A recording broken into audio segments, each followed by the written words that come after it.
It's time to start. I've been in plenty of seminars in which the chairman said there is no need to introduce the speaker, and then actually there would be an introduction, but in this case, there's really no need to introduce the speaker. So let him go directly and speak. Thank you, Camilla, and it's great to be back at the Institute after more than 20 years. So thank you for the invitation. So this is joint work with a brilliant experimentalist, Tomonari Inamura from Tokyo, and a former student of mine, Francesco Della Porta, a very, very good student, and who was doing great work, but about 5 years ago, he decided he would leave mathematics. And he went to work for his family firm near Milan somewhere that does meat products, salami and so on. But so over the last few months, I've been trying to write up this work, but he's still interested in the finer points of analysis, which is really quite interesting. So I'm going to try and explain this amazing picture here on the left, which is a microstructure. I'll explain what the words mean in a moment. So this is Inamura's experiment. It's an alloy. So titanium 76, that means 76% of the atoms are titanium, 22% are niobium, 2% are aluminum. That's what the numbers there mean.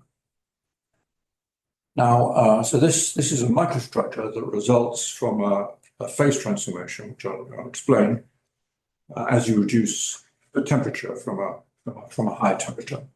Now, when alloys crystallize out of the melt, they do so as a polycrystal. So there are different grains. So you see one grain here in the middle.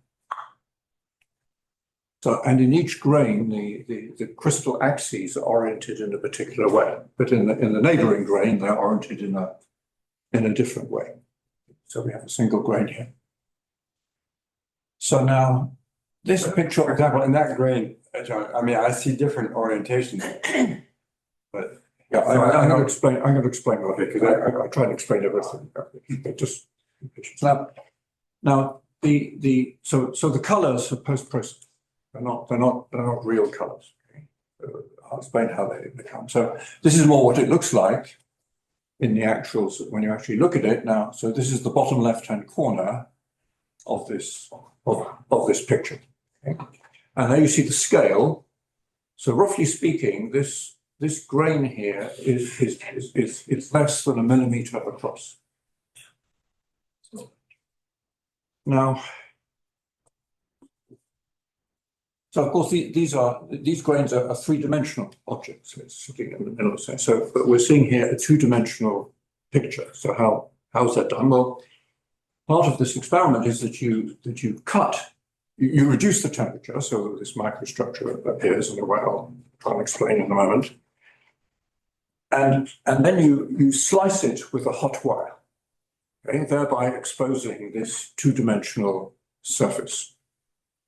But because this is a phase transformation that depends on temperature, the hot wire messes up the phase transformation, or potentially does. And so what you then have to do is to polish off the top layer. the hot wire is the only way you know to slice it. Then. Yeah, that's right. Yeah, and because it's very, very thin, because the scale is incredibly small, right? And so then you have to polish off the top layer, and then you look at it with all sorts of techniques, EBSD and symmetric backscatter diffraction and so on. Okay, now, so the first half of this talk is going to, I'll try and explain the physics and mechanics of this, and the second half is supposed to be sort of analysis. But just to tell you where we're going, there's every reason to believe that this picture this experiment gives a very good approximation to a map from a region in R3 to R3, whose gradient takes just 12 values, which are pairwise incompatible. Okay, so now, of course, each is a map from R3 to R3. The gradient can be thought of as a matrix, a 3x3 matrix at each point. So there are 12 of these matrices. So essentially, you're seeing 12 values of the gradient in this picture. And that's what the colors are. There's 12 colors, but no two of them can be matched onto each other. So that's roughly what is happening in this picture, we believe. Okay, right. So now, and it's very unusual. This is a very unusual microstructure for in this situation. Much more common are layered microstructures like this. So this is nickel aluminum, and the difference results in the way the high temperature phase matches onto the low temperature phase. So I'll explain all this now. Okay, so here's this alloy then. It undergoes a cubic to orthorhombic phase transformation at a temperature theta critical, which is about 434 degrees Kelvin. So now above theta critical, it's a BCC, that's body-centered cubic, solid solution. So here is a one cube of the crystal lattice, which is repeated many times. So you have an atom at each corner, and you have one in the middle, which is the body-centered. That's why it's body-centered cubic. Right? Now it's a Bravais lattice, so actually each lattice side is equivalent. So you can think of each lattice side as either being a corner or a body-centered. It's the same. It's the same thing, but it's just drawn like this. Okay, now it's a solid solution, so that means that there's no local ordering of the elements. And each lattice site is occupied at random with a probability, of course, 76% of seeing a titanium atom, 22% of seeing an iodium one, and 2% of seeing an aluminum one. That's what's called a solid solution. Okay, so that's what it wants to be for temperatures theta bigger than theta critical. And that high temperature version is called austenite. All right, so now we reduce the temperature below theta critical. And now, whereas this structure minimized the energy, I'll talk about energy in a moment, for theta bigger than theta critical, for theta less than theta critical, a different structure minimizes the energy, which in this case is an orthorhombic structure. And this is a first order phase transformation. So morally, when you reduce the temperature through theta critical, it goes badoing, changes suddenly, right? It doesn't happen sort of gradually as you reduce temperature. Okay, now in this case, it's cubic to orthorhombic. So the change of shape is the following. So you pick a cubic direction. So I'm going to pick the x3 direction, which is pointing, roughly speaking, towards us. And then you stretch the lattice by a factor beta in that direction. We could have chosen either one of the three directions. And then you stretch the lattice by magnitudes alpha and gamma in the two perpendicular face diagonal directions. So you've got three choices for the cubic direction, and then you can swap the two face diagonal directions. So you have six what are called variants of this low temperature phase. So it turns. So what you see after you've done this is you get this object here, which is an orthorhomb. It's a sort of rectangular box with three sides different in length. And so that's what it wants to be for theta less than theta critical, and that phase of the material is called martensite. Okay, so in other words, there's going to be an energy, and for theta bigger than theta critical, the cubic structure minimizes the energy, and for theta less than theta critical, the martensite structure minimizes the energy. However, it's not quite simple as that, because it doesn't, when you reduce the temperature through theta critical, it doesn't suddenly transform to the low temperature phase. So there are four temperatures, which are typically mentioned in the material science literature. MS is the martensite start temperature. So you see the theta critical is 434, but you have to reduce the temperature to 408 before the martensite starts appearing.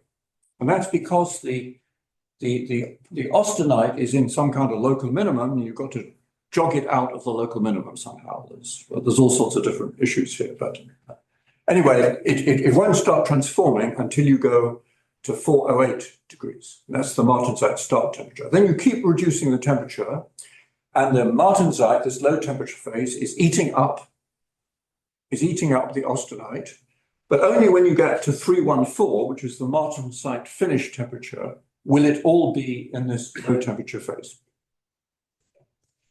So then imagine that this is a slow temperature movement, right? I mean, you can then you get you can do it. Depends what experiment. I mean, in some experiments you splat cool it, and it happens very suddenly. But in this particular experiment, it's done gradually.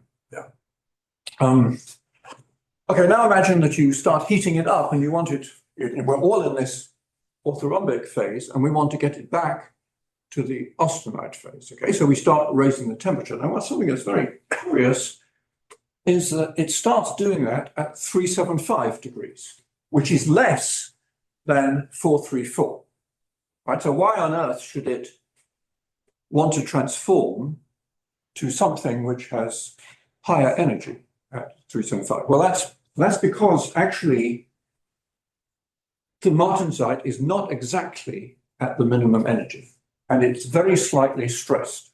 And so that means you can't use this argument about comparing the energies in that way. In any case, you raise the temperature more and more, and eventually when you got to 460, which is certainly above theta critical, then you're at the austenite finish temperature, and it's all in the high temperature phase.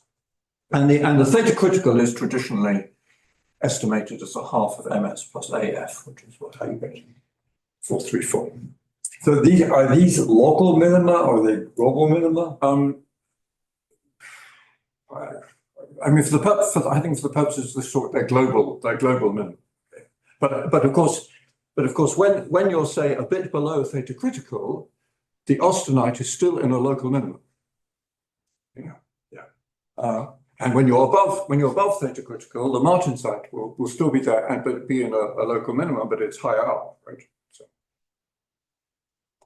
okay. So now we're going to model this using elasticity.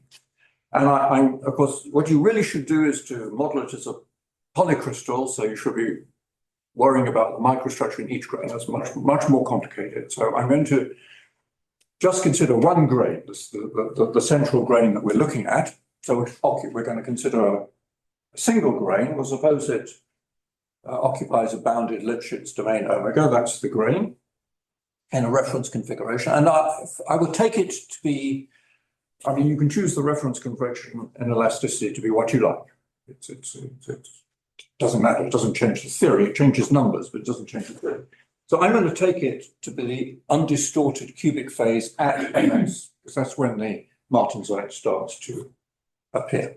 In fact, the numbers involved don't change that much, but we're currently in the discussion about how much they change. It's quite complicated. Okay, so the material points of the grain, they're labeled by their positions in the reference configuration omega, and we're interested in deformations y that take omega to R3. In principle, they should be invertible to avoid interpenetration of matter. That's a big complication in this business, but I probably won't talk about it. I think most of the things I'm going to talk about will be invertible, actually. And we're interested in what deformation of the crystal results from reducing the temperature below the start temperature, right?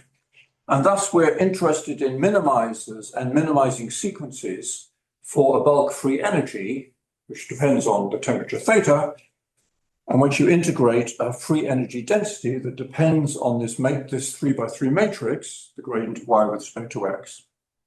And that's defined for matrices in R3 cross 3 plus, a 3x3 matrix, real matrices with strictly positive determinant, because we don't want reflection with respect to the initial configuration. Okay. And now we're going to suppose that the net energy density is frame indifferent. So that means that if I rigidly rotate it, which amounts to multiplying by a rotation matrix on the left, that's not going to change the energy. And the whole situation has cubic symmetry. So if I multiply by something in the cubic group of rotations on the right, that shouldn't change anything either, right? So it should be invariant to multiplying on the right by a q in, so there are 24 rotations. So these, of course, orthogonal matrices with determinant +1, which map a cube to itself. So it's invariant with respect to those rotations, and we're going to assume an exchange of stability at theta equals theta critical. So if I look at the set k theta of matrices with positive determinant, which minimize the free energy density at temperature theta, it's going to have the following form, where we're taking into account this invariance. So above theta critical, it'll be some. Okay, so maybe, okay, so I said I take the reference configuration to be the cubic phase at ms.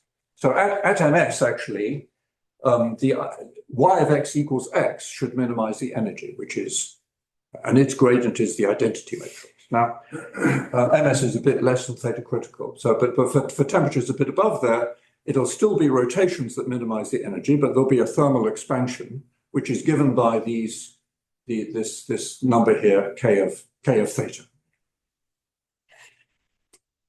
Now, at the critical temperature, we want the high temperature phase, which is represented by k of theta critical SO3. That's the energy well corresponding to the cubic phase, and the low temperature phase, the orthorhombic phase, to have the same energy, because it's an exchange of stability at theta critical.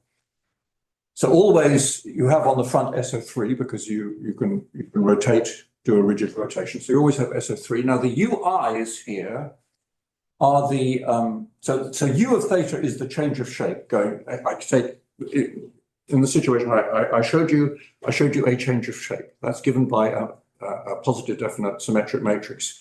U of theta and transformation strain, and the UI of theta are the distinct matrices you get when you look at Q U of theta, Q transpose, as Q runs through the cubic group. Now, of course, there's in principle 24 matrices there, but some of them are the same. Okay? And the number that are the same has to divide 24. In this case, it's 6. Okay? So actually the six different matrices UI of theta, and of course below theta critical, we want the martensite to minimize. Okay, so that's the structure of the zero set. Okay, I'll talk a sort of zero energy microstructures. You can always add a function of the temperature to make sure that the minimum value of the energy is zero. So I'll sort of. So UIs are matrices? They're positive definite symmetric matrices. So I mean it's related to the composition theorem. If you have a matrix with positive determinant, you can write it as a rotation times a positive definite symmetric matrix. And the positive definite symmetric matrix is the strain, and the rotation out the front is irrelevant because it's just rotating things, right? Okay, so if you look then at theta equals ms, the cubic phase will have energy well SO3 because y equals x has to minimize the energy, and therefore any rotation does. And the orthorhombic phase will have energy wells SO3 UI at ms. And of course, the energy of the identity at temperature ms is going to be bigger than the energy at the UI at ms, right?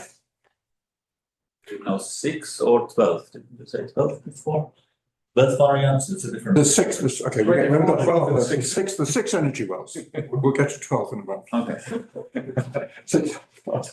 Was 12 is 2 times 6, which is going to be a divide. Okay, so here's U of theta, right? The one I showed you. So a stretch you see in of beta in the 3 direction, and these are the two phase diagonal directions, right? That's U of theta, right? And the alpha, beta, and gamma, they'll depend on theta, and they're positive numbers. And here are the six variants, the six different matrices you can get, and you see you just put the beta in different places, and you swap the alpha and the gamma. And that gives you the six UIs. Now, for this particular alloy, okay, so of course, apart from being able to do these amazing experiments, you've got to choose the alloy. So it's not chosen arbitrarily, this alloy, okay? It's chosen specially. So that these... Why were you so eager to have the face-centered cubic? Body-centered. This is body-centered. Body-centered cubic. Is that sort of natural? I mean, they have the lattices, right? Well, I mean, typically, alloys with cubic faces. I mean, it's either BCC or FCC. These are the two. There's only one material that has a pure cubic with just an atom at each corner. They're all... And then how you make these choices of the 7622, and you said that's okay. So that's how he does it. He pours 76%. Okay, and it melts it up. But why does he choose that? Yeah, right. Why does he choose that? That's because he knows that you're going to get something interesting. Because he's seen other things which are close by, so he's varying the composition a little bit. So, and in particular, so you say at the origin at austenite the atoms are randomly placed, and at martensite? Yes, they're randomly placed too. At martensite, they don't. They just the sites move, and you stick with the same atom. There's no. I don't think there's any swapping of atoms. But the number is important, anyhow. The volume fraction is important. The volume fraction is important because these numbers, you see, the alpha, beta, gamma, depend on the volume fractions, right? And you see that gamma, which is the middle one, okay, it's the middle one, right? Alpha is bigger than gamma, is bigger than beta, and gamma is almost exactly 1. And that's what this composition is designed to choose, to make gamma, to make actually the middle eigenvalue essentially 1. That's what it's designed to do. So the middle eigenvalue here is almost exactly 1. And is it a chance that it's also almost the mean of the two? Or is it almost the mean of the two? I don't know. Say so, right? I mean, we'll come to something more. Okay, the logarithm is the mean of the logarithms. Okay. Maybe, but anyway. So we're going. So from now on, the middle eigenvalue is exactly 1 for me. Okay, so that's going to be the assumption. The middle eigenvalue is exactly 1. Now, coming back to your point, also the determinant of the UI, so the volume change, which is alpha, beta, gamma, that's also extremely close to 1. So I'm often, but not always, going to assume that alpha, beta, gamma is 1 as well. So the alpha, beta is 1. You have 1 parameter. Okay. Now, let me remind you about the Hadamard jump condition. So suppose you've got a continuous map Y whose gradient jumps from a constant value A above a plane to a constant value B below the plane, and the plane has normal n. Then applying continuity, or if you like equating tangential derivatives, you get that A minus B is a vector A tensor producted with n. Of course, the little a is just capital A minus B acting on n. But anyway, that's the Hadamard jump condition. So you can make an interface when the two matrices on either side differ by a matrix of rank 1. Because that's the general form of a matrix. If A is not equal to B, that's the general form of a matrix of rank 1. Now, suppose you've got the identity, which is the high temperature phase, right? Now, can we make an interface with one of the other energy wells? Right? So for that you need a rank 1 connection from the identity to SO3 U of theta for some, or to SOC U of theta or UI of theta, right? And the necessary and sufficient condition for that to be possible is that, there's a calculation, right? It's not immediately obvious, is that the middle eigenvalue is 1. Okay? So the middle eigenvalue being 1 is so you can make an exact interface between the high temperature phase and the low temperature phase. And usually that's not possible because things are not usually 1. And usually you can only make a rank 1 connection between the identity and a laminate of the other phases, which is why layers typically appear in martensitic phase. Right? But here it's a special kind of alloy. And it was identified by Dick James and his co-workers as being associated with extremely small hysteresis in some alloys. If you make the middle eigenvalue 1. Now, actually, in this alloy, the hysteresis is large, as I've shown to you, even though the middle eigenvalue is almost exactly 1. Okay, so now you have to calculate the rank 1 connections, right? So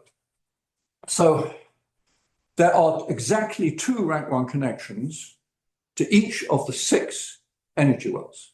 Okay? So I'll write the rank 1 connections to SO3 Ui are going to be A2i minus 1 tensor N2i minus 1 and A2i tensor N2i. So that way you get 12 rank 1 connections altogether, 6 times. So that's where the 12 comes from, right? So now in the case I equals 1, okay, they're given by A1 is A plus, and N1 is N plus, and A2 is A minus, and N2 is N minus, and here are the formulae. So remember, alpha and beta are these parameters. The EIs are unit vectors in the I directions, and the 2 you get by taking up either the plus sign or the minus sign. And now for I equals phi bigger than 1, you get all the others by operating with the cubic group. So you take identity plus A1 tensor N1 and you multiply on the left by Q and on the right by Q transposed, and you see you get identity plus QA1 tensor QN1, and that is this matrix times QU1 Q transpose, which is one of the UIs, right? So in fact, you see there are 24 rotations, and actually there are exactly 2 which give the same value of QA tensor QN, QA1 tensor QA, and one gives them with plus signs, and the other one gives them with minus signs, which doesn't change, of course, the tensor product. So that's a very useful remark because, as it will turn out to be important, we can add up all the AI tensor NIs, right? And let's call that matrix F. And by what I've just said, you can write it as 1/2 of the sum over the Q's of QA1 tensor QN1. So that means that if you multiply on the left F by R and on the right by R transposed, you just get this sum with RQ and RQ here. So it's the same sum. Right? And so the F has to be invariant to this. And you easily check that that means that it has to be a multiple of the identity. So it's rho times the identity. But you can take the trace of F, and that, of course, is 12 times AI dot Ni. And you can work out what AI dot Ni is because the determinant of U is the determinant of identity plus AI tensor Ni, which is 1 plus AI dot Ni. So that's equal to alpha beta. And so that way you get that F is 4 times alpha beta minus 1. And in particular, it's 0 if alpha beta is 1. Okay? And if alpha beta is 1, then its sum is 0, and that means that the identity is in the convex combination of the matrices identity plus AI tensor Ni, which are the ones that are rank 1 connected to the identity. Okay, so if I let xi be identity plus AI tensor Ni, and I take x1 up to x12, call that set H, then the identity is in the convex hull of H, which is something that's going to be important. So this is the picture then. So here's circles represent SO3 times something. Of course, SO3 times something doesn't look like that at all, but one has to write it somehow. And here's SO3, and here's the identity matrix on SO3. And there are these 12 matrices, x1 up to x12, which belong to these 6 energy wells. Okay. And now, if alpha is bigger than 1, bigger than beta, and these inequalities hold, then you can show that there are no rank 1 connections between any of the xi's. So that the rank of AI tensor Ni minus Aj tensor Ni is 2 if I is not equal to J. Okay. So here we've got these now these 12 matrices, which are pairwise incompatible. You can't put an interface between them. And actually, these, in the case when alpha bet equals 1, those inequalities are equivalent to alpha not being root 2, and alpha is nowhere near root 2. So here's the initial then explanation of the observed microstructure, that the high temperature cubic phase transforms to martensite by exact martensite, austenite martensite interfaces. The deformation gradients are approximately equal to those in this set X and H, and therefore they have a complex structure because of the lack of rank 1 connections in I should say in H, sorry. This is supported experimentally by, if you look at the various, you can identify the parts of the microstructure which correspond to each energy well. So if you look at, say, the ninth variant, which is one of the 2 rank 1 connections to one of the energy wells, and you look at the change in orientation is very small over the entire grain. Okay, so that's the rough explanation. And there's a better picture of the variant map. So you have these 12 matrices. So, you know, where it's, so 9 was the one I was looking at was in red. So they're essentially all parallel, and the green ones are all parallel. So we have these 12 matrices. Essentially, the gradient is almost equal to one of these 12 matrices everywhere. Okay, so now to some more mathematical things. Okay, so let's work in arbitrary dimensions now. So we're going to work for maps from Rn to Rm. So we have the space of their gradients will be in Rn tensor n. That's m times n real matrices. And suppose we've got a compact subset of that space of real m by n matrices. Then we define these various semi-convex hulls: the convex hull, the polyconvex hull, the quasi-convex hull, and the rank 1 convex hull. They're all defined in the same way. So of course you can define the convex hull in numerous different ways. This is just one way of doing it. So it's the matrices such that phi of A is less than to the maximum of phi over k for all convex phi. Sorry. Okay, and then the other ones, the definition is exactly the same, except that you replace convex by polyconvex, quasi-convex, or rank 1 convex. So what do those words mean? Well, the easiest one to understand is rank 1 convex. That's convexity in the direction of matrices of rank 1. So if you look at in the direction of a matrix of rank 1, it's convex in that direction. The next easiest one to understand is polyconvex. So a polyconvex function is one that can be written as a convex function of all the minors of A. So all the subdeterminants of A. You can write phi as a convex function of all the minors of A. And the most important and the hardest to understand is quasi-convexity, right? So let me try and give some very, very vague. So quasi-convexity is the central convexity condition of the multidimensional calculus of variations, which is lying just a little, necessary and sufficient for the existence of minima. So it's involved in every important aspect of the multidimensional calculus of variations. And here is one version of the definition that a function phi is quasi-convex if when you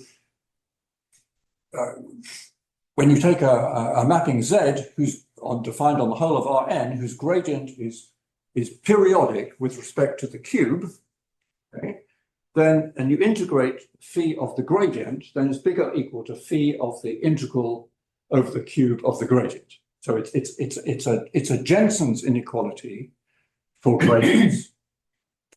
So although it's the most important condition, it's very difficult to understand. It's known that it's a non-local condition. You cannot verify it by checking derivatives of any order of phi at a particular matrix. It's a non-local condition, and there's no really good way of checking whether something's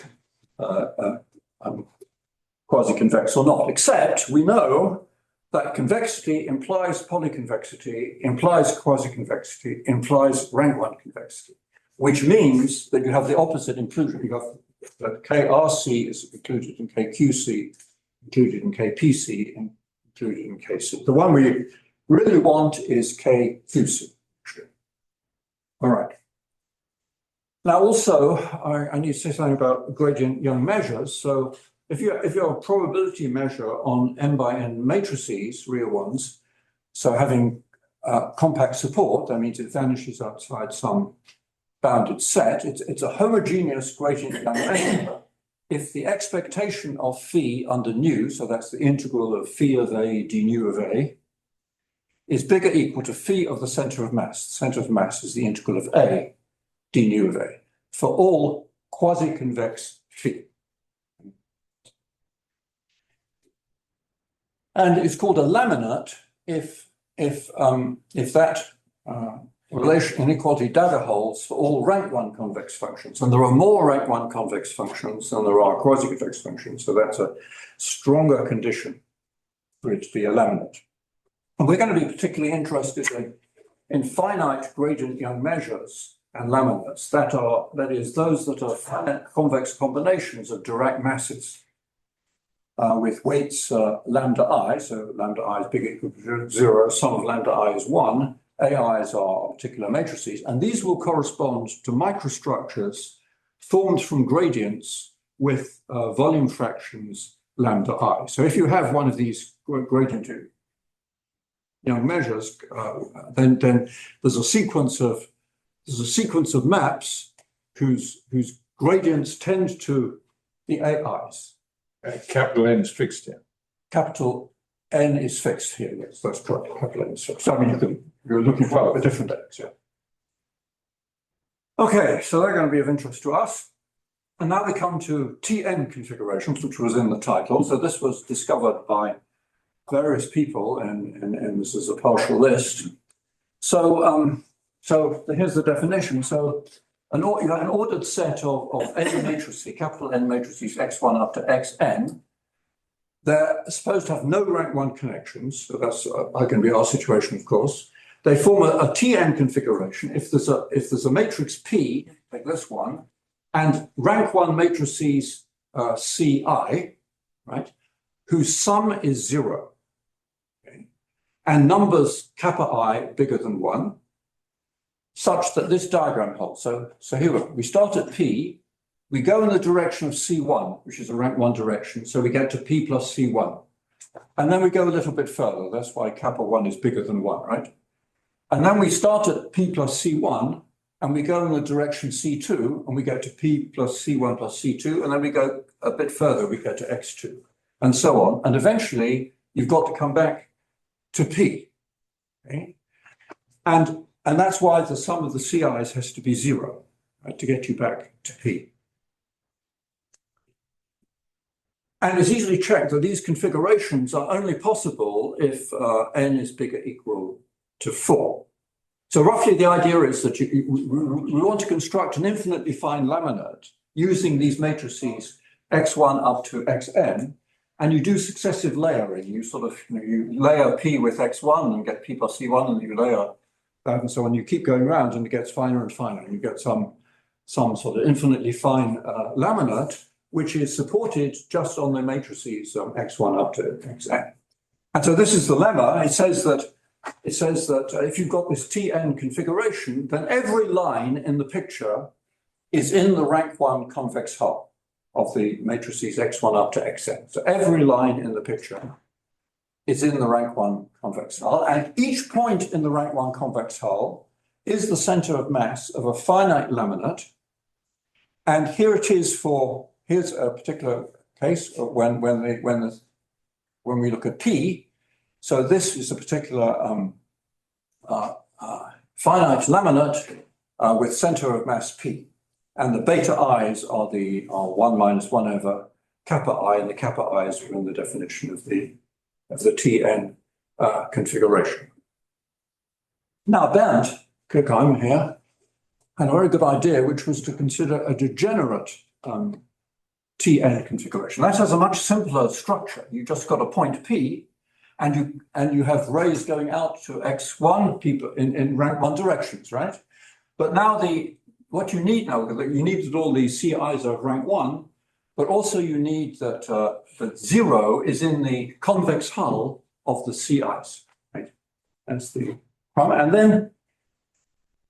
then you get the same sort of thing. So if you have a degenerate Tn configuration, then everything in the picture is in the rank 1 convex hull. And if 0 is, you write it as some lambda I Ci, then nu is some lambda I Dirac mass of Xi is a laminate with center of mass P. Okay? And it's done by making a small perturbation to change this degenerate situation into an actual Tn configuration, and then letting epsilon go to 0, and you pass to the limit in the formula I gave for the laminate, and you get this, okay?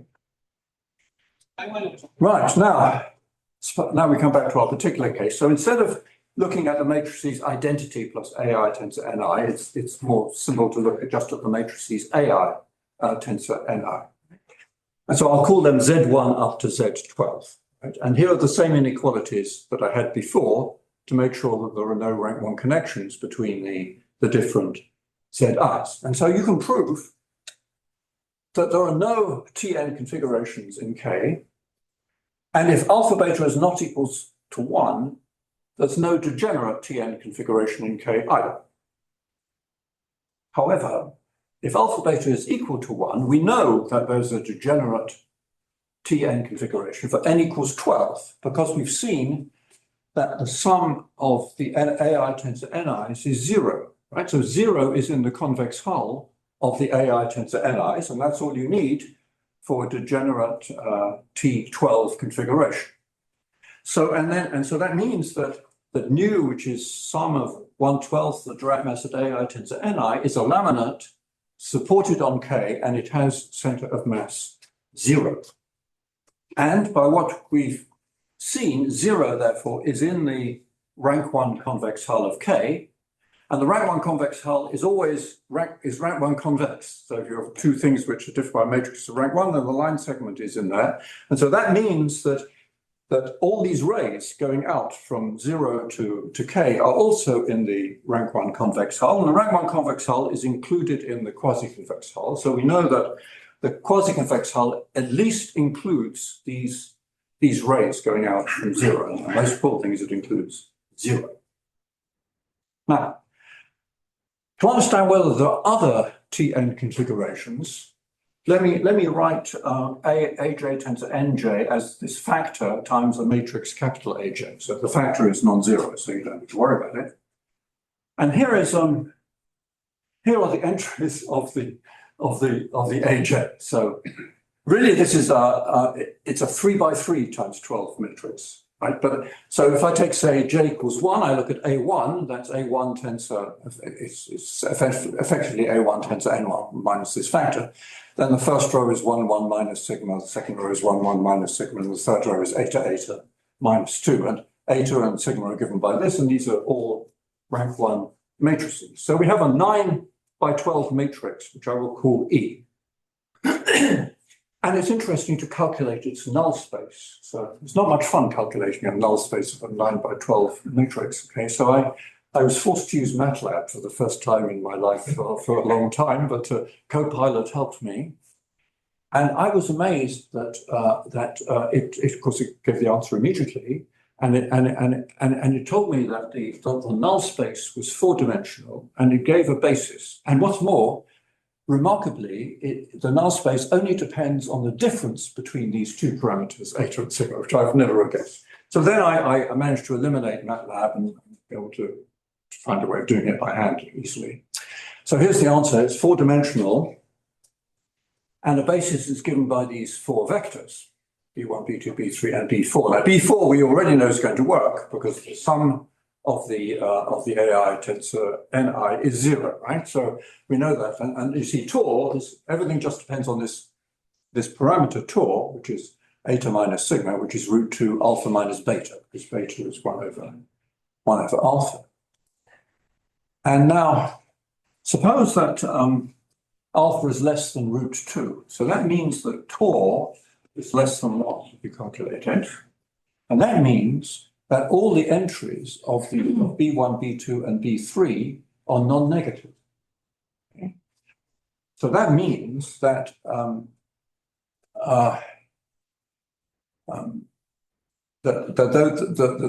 those give points in the convex hull of the. I mean, these are a way of getting 0 as convex combinations of the AJs, and because 4 of the entries are 0, that means that you have a degenerate T8 configuration.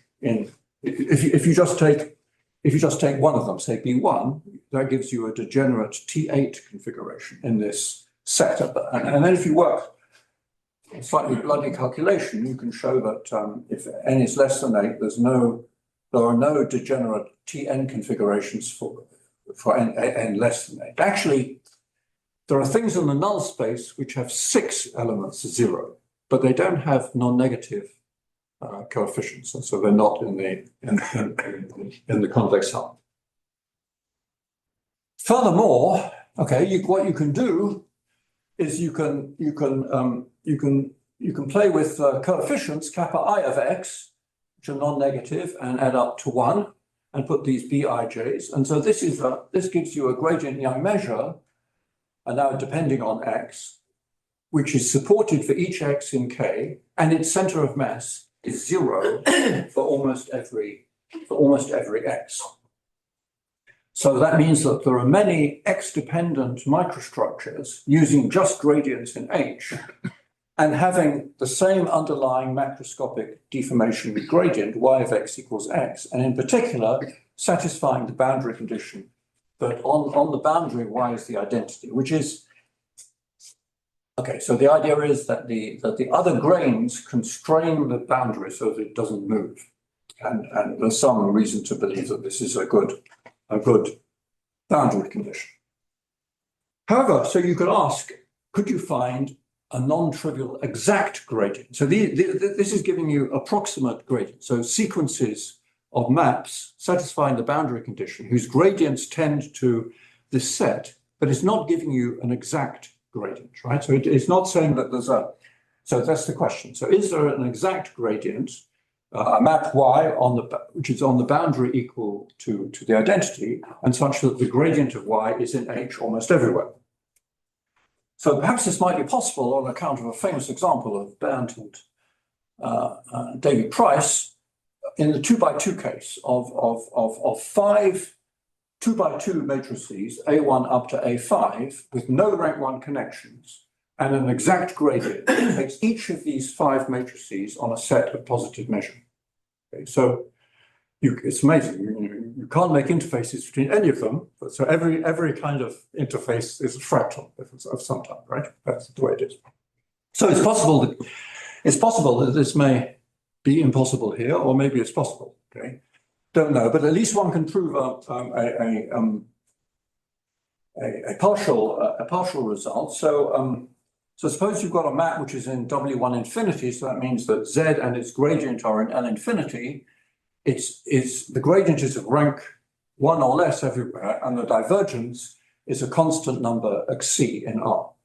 Then if Z is affine on the boundary, it's equal to AX plus B, then A is A times N, for it's a rank 1 matrix, and A dot N is xc, and Z is the same affine function in the interior. So in particular, if we apply this with Z being y of x minus x, then we would have Z is 0 on the boundary for the boundary if y of x is x on the boundary, and so A and B would be 0, and therefore you get that Z is 0 in the interior, which can't happen because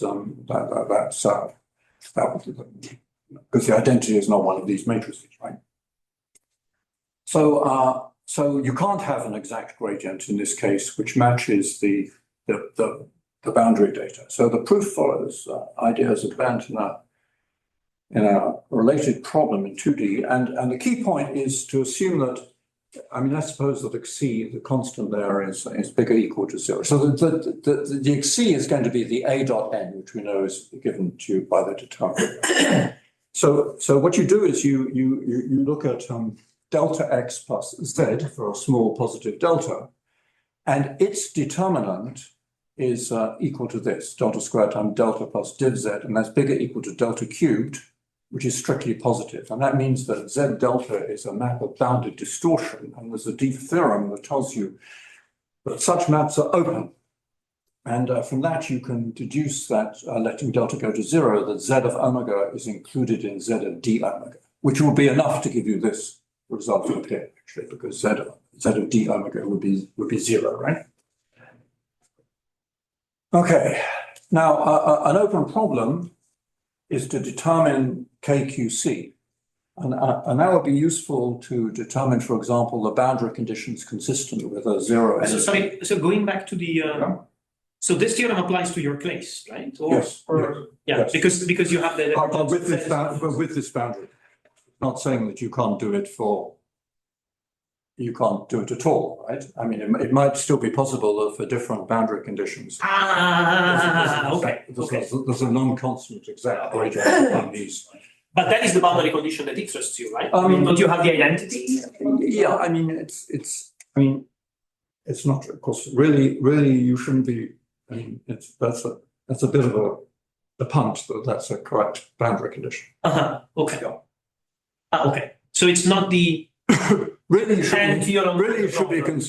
should be considering all the grains and then also applying compatibility across the grain boundary, okay. which is much more complicated. Okay, got it.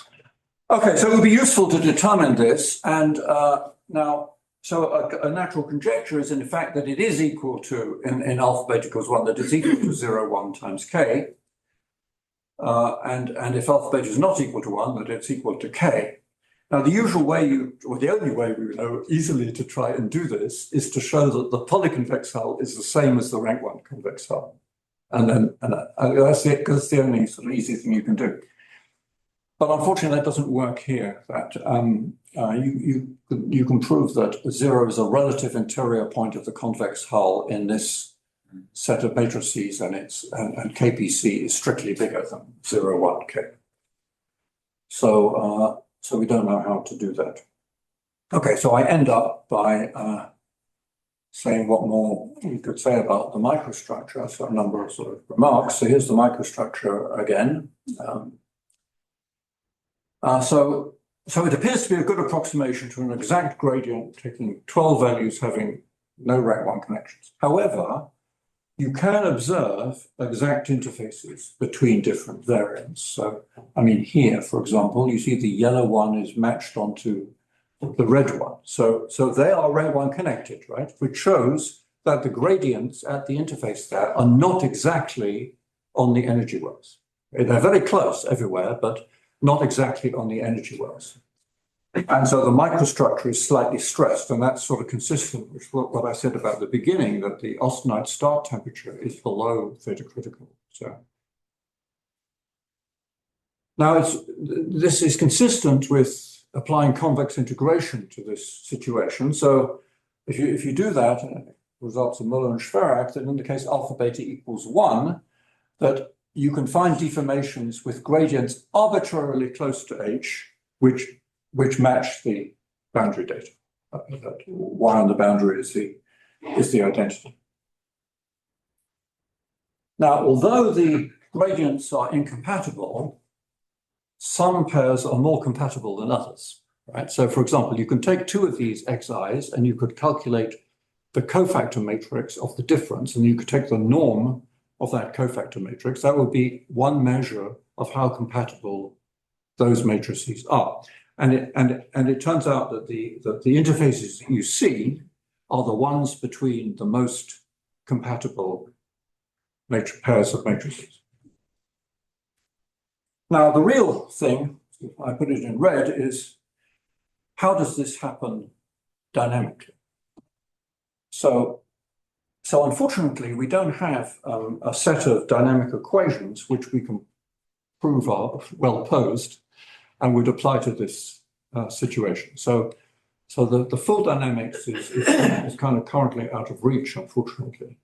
Now there are some sort of not fake dynamics, but are kind of approximations. In particular, there's an interesting one which is motivated by movies of Dick James's group, where you see microstructure forming, and it's as if you could imagine having a microstructure and a curtain being pulled away. So it's a kind of moving mass. So it says that as the interface between the martensite and the austenite moves, it doesn't change at all the microstructure in the martensite. So that's this moving mask approximation, which has been studied by Francesco. However, I want to end with a different sort of kind of dynamics model, which is interesting. So somewhat similar microstructures arise from a probabilistic model that I introduced some years ago with Luigi Cesana and Ben Hambley. So Ben Hambley is a probabilist from Oxford, and there are more recent versions of this. So now, in this model, which I'm going to describe, power laws arise. Now, in this alloy, also you have power laws. And for example, the number of plates of length L is proportional to L to the minus 2.6, or some number very close to minus 2.6, over a wide range of grain sizes, right? So anyway, here's the probabilistic model. So in the actual problem, you would have 12 possible directions. But I'm going to show you for 2 possible directions. So in 2D, with a horizontal direction and a vertical direction. Okay? And the lines I'm going to draw should be thought of as very thin. So it starts off in austenite, and I draw a line, and that means a very thin band of martensite. On each side, it's compatible with the austenite because, okay. So what happens? Okay, so you first of all, you choose a point at random where you're going to nucleate a plate. Okay? And now, with probability of half, you choose one of the 2 options, having a horizontal line or a vertical line. So suppose you choose a horizontal line. Okay, so I've done that. So then you repeat the process. You pick another point at random, and you now go with probability of half, either horizontally or vertically. Suppose I go vertically. Now the trick is that you can only go as far as the previous one, right? And then you repeat this process. Okay, you choose another point. This time you go vertically again. Another point. This time I go horizontally. And then you do simulations. And what do you see when you go? This is for 2 directions, right? And then for 4 directions, it looks like this. So it's not wildly different from the sorts of things you see. So I think that this is one sort of ingredient. I mean, you suddenly martensite gets nucleated somewhere, and then somewhere else, and then that leaves another region, and then somewhere it's nucleated from some random point inside, and so on and so forth. So there's some kind of probabilistic element to this, but and as far as I'm aware, there's no way that anybody has managed to predict 2.6. That would be very interesting. I think that's it. Thank you.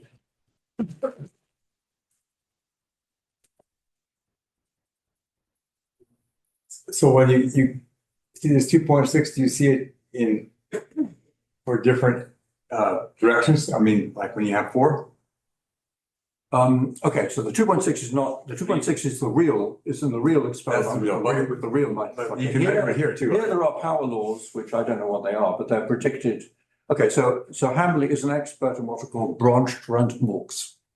So this process he put in the framework of branched random walks, and then I'm not sure exactly how precise the prediction of power laws is. I mean, here you can obviously get a distribution of the lengths of these lines. Yeah, but you don't know what they are. I don't, but they probably do. Yeah.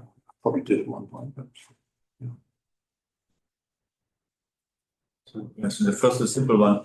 The experimental precision is high enough to distinguish 2.6 from E. I Okay. That's the first number you thought of? Measuring. Okay. Another remark, just historical one, because you kind of gave so much credit to the Czechoslovak direct company. This nice thing you made with this perturbation to control this divergence, can make use of this divergence. Yes. It's explored very much in my Your habilitation. Diplomarbeit, as Peter always used to say. It goes back, or already comes up in a paper with Miro Klebik from Sussex, when we prove there are no solution for 4 gradients. And I explored That was in Schleger. Okay, I should be good to mention Miro. Okay. Actually, it was his idea to do the perturbation. Yeah, so I should have repeated that 5 gradients is the smallest number where you can do it. So Bernd and Schleger proved that you couldn't do it for 4, and Zhang and Schwerak for 3, and me and Dick James for 2. But he had this ingenious idea to make this perturbation there. Did not yet know what comes out, but then together we finished it. It's in this old paper from 2004 or something. Do they have other examples which are not 12 experimentally? The guy I mean, did he come to you or did you go to him? Well, we've been we were sort of interacting over somewhat different things about this actual thing. Okay, so he both I showed you a picture with Shrivers of this microstructure at the beginning. So I'd worked with him on there are certain interfaces that you see which are more compatible, and Tomonari was doing that also. So I got to know him, and then somehow he got involved. I mean, I suppose he responded to this work of Dick James's group about middle eigenvalue being 1, and so he started constructing. So there's a host of. So I mean, in some sense, there's a kind of general kind of philosophy which started with work of Bhattacharya that you I mean, shape memory alloys. I mean, suppose you're below the transformation temperature. It's all martensitic, and you bend it, right? You have this microstructure, and amazingly, the microstructure, as you bend it, sort of alters in a way that doesn't really damage the material, and so you can then go backwards. Now, the more microstructures that you have, the more flexible the material is, and if you choose the lattice parameters so that you get extra microstructures, then you get more flexibility and more interesting behavior. So there's a whole movement now of things called cofactor conditions, and people construct alloys which satisfy these cofactor conditions, and they do absolutely amazing things. I mean, they reduce in these alloys of Dick James's group and Wuttig and people. It reduces the hysteresis from about 50 degrees C to 2 degrees. Makes a fantastic difference.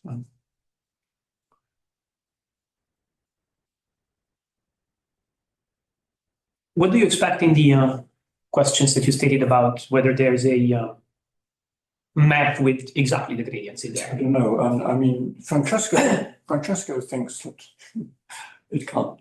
That it cannot happen. It's not possible.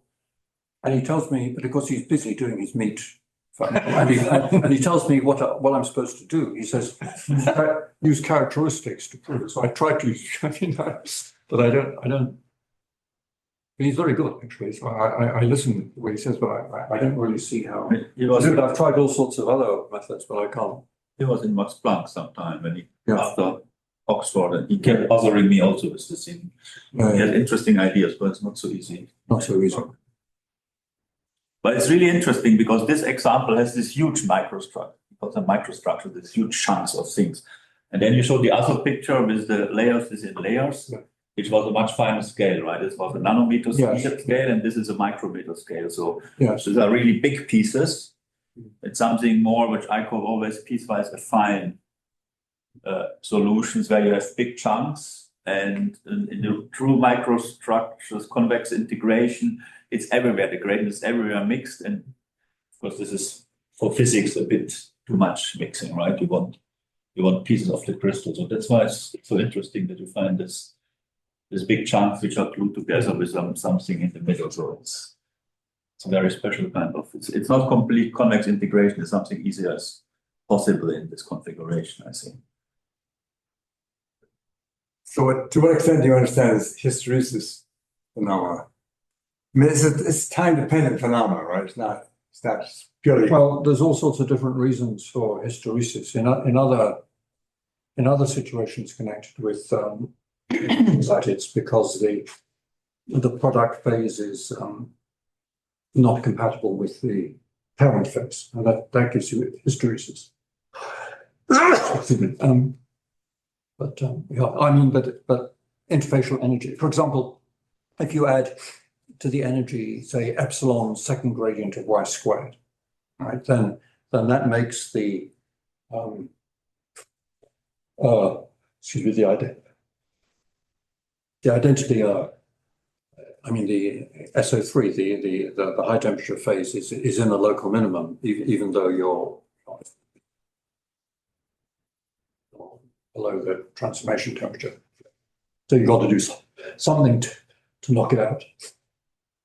So it's got a very narrow, it's in a very shallow potential well, but somehow you've got to knock it out.